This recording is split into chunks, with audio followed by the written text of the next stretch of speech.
ஓம் நம சிவாய். இன்னைக்கான பதிவு ஜோதிடத்துல திரிகோணம் அப்படின்னா என்ன? திரிகோணம் அப்படிங்கிறது உங்களுடைய லக்னம், லக்னத்திலிருந்து 5ஆம் இடம், 5ஆம் இடத்திற்கு 5ஆம் இடமான 9ஆம் இடம். ஸோ இந்த மூணும் ஒன்றுக்கொன்று தொடர்புடையவை, இணைந்து செயல்படக்கூடியவை, ஒரே மாதிரியான தத்துவங்களை உடையவை, இணைந்தே எப்பவும் செயல்படும். திரிகோணம் ஒருத்தருக்கு வலுத்துட்டா ஒருத்தர் அதிர்ஷ்டசாலி தாங்க. பிறப்பால அதிர்ஷ்டமான நல்ல கல்வி, நல்ல தாய் தகப்பன், சரியான வயதுல சரியான விஷயங்கள் அனைத்துமே உங்களுக்கு கிடைக்கப்பெறும்.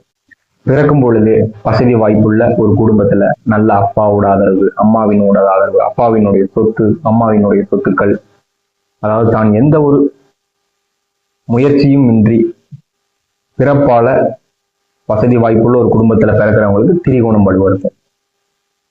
ஸோ சரியான வயதுகள்ல சரியான விஷயங்கள் இவங்களுக்கு கிடைக்கும். ஸோ திரிகோணம் வலுத்திருக்கிறது ஒருவருக்கு நன்மை. ஒவ்வொரு லக்னத்துக்கும் வேற வேற மாதிரியான வீடுகள் வரும். மேஷ லக்னத்துக்கு மேஷம், 5ஆம் இடமான சிம்மம், 9ஆம் இடமான தனுசு. ரிஷப லக்னத்திற்கு ரிஷபம், 5ஆம் இடமான கன்னி, 9ஆம் இடமான மகரம். மிதுன லக்னத்திற்கு லக்னம், 5ஆம் இடமான துலாம், 9ஆம் இடமான கும்பம்.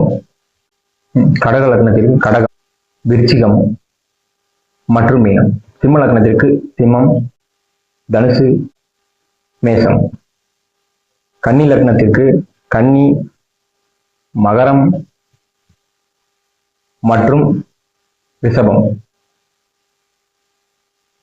துலா லக்னத்திற்கு துலாம், கும்பம் 5ஆம் இடமா வரும், 9ஆம் இடமா மிதுனம். விருச்சிக லக்னத்துக்கு லக்னம், அதாவது விருச்சிகம், 5ஆம் இடமான மீனம், 9ஆம் இடமான கடகம். தனுசு லக்னத்திற்கு தனுசு, மேசம், சிம்மம். மகர லக்னத்திற்கு மகரம், ரிஷபம் மற்றும் கன்னி. கும்ப லக்னத்திற்கு கும்பம், மிதுனம் மற்றும் துலாம். மீன லக்னத்திற்கு மீனம், 5ஆம் இடமான கடகம், 9ஆம் இடமான விருச்சிகம். ஸோ 12 லக்னத்திற்கும் இந்த வீடுகள் 1, 5, 9ஆம் இடமா வரும். ஸோ இது தத்துவார்த்தங்களை, அதாவது மேசம் எடுத்துக்கிட்டா நெருப்பு தத்துவம்.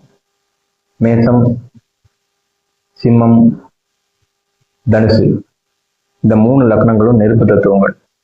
இந்த 3 லக்னங்களுக்கும் தத்துவார்த்த ரீதியா 1, 5, 9 ஒரே வீடா வரும். அதாவது நெருப்பு தத்துவம் உள்ள வீடுகளாக வரும். மேசத்திற்கும் சிம்மத்திற்கும் தனுசுக்கும். ரிஷபம், கன்னி, மகரம், இது 3 பூமி தத்துவமாக வரும். தங்களுக்குள்ள அதே 1, 5, 9 பூமி தத்துவங்களாக வரும்.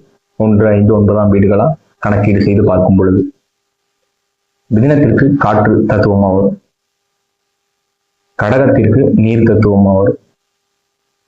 அதாவது ஒரு லக்னத்திற்கு நீங்க எந்த லக்னத்துல பிறக்கிறீங்களோ அந்த லக்னத்தினுடைய தன்மை என்னவோ, அதாவது என்ன தத்துவம் அப்படிங்கிறது என்னவோ, அதோட தொடர்ச்சி தான் திரிகோணம். ஸோ திரிகோணம் வலுக்கிறவங்க அதிர்ஷ்டசாலிகள்.